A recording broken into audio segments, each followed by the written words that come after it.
The woman that I admire would be Jane Jacobs. She's someone that I remember from history class specifically because of her bravery. For me, it was always Lina Bo Bardi when I was studying. I think she created a few iconic buildings, especially this museum in Sao Paulo. I have to say Zaha.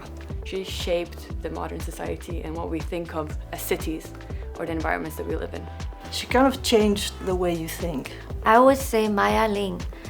She reminded me to look at the world in different angles.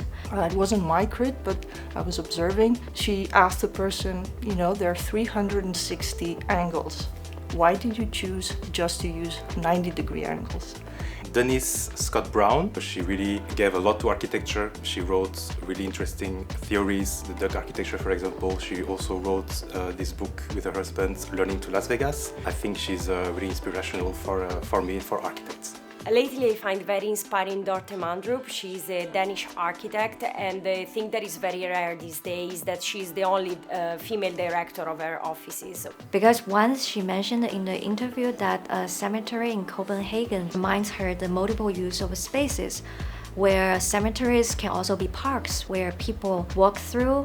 I have also passed by that park several times, but I didn't think deeper. It's Lydia Kalipuliti, it's Corinne Barat, it's Dara Huang, because with their lifestyle, with their attitude to how do they navigate through life and everything, they show that you can have everything, that you don't always have to choose between a great career or a family or living a happy life. You can have it all. Sheikha Mayassa transforms the country of Qatar, supports that in all ways possible. So she's really dedicated to that, to bring this 2030 vision alive. At that moment, it was like a click, that you should not see things the way everybody sees them. Try to flip them over, turn them upside down, do something different. Their design are mostly horizontal, so they create a balanced dialogue with nature and landscape.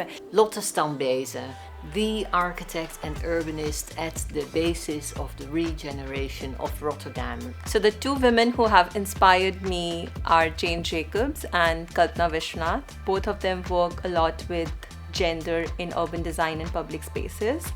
For me it was Zaha Hadid. She was my professor at the Architectural Association in London in the late 80s. But also in the project base she's very knowledgeable. You can see that she is able to link the vision with reality, and that's something that is, I would say, very, very inspiring to see. She would always go for the bolder and the bigger and the more imaginative projects. When I would show to her a small drawing, she would always say, no, go for 2 meters, try things out on a larger scale and be as courageous as possible. Inspired me to work with women's safety in public spaces. And it really inspires me how they also see different roles of gender and how can it change the design. And her motto, which she repeated many times in her life, was because the land belongs to all of us. Yeah!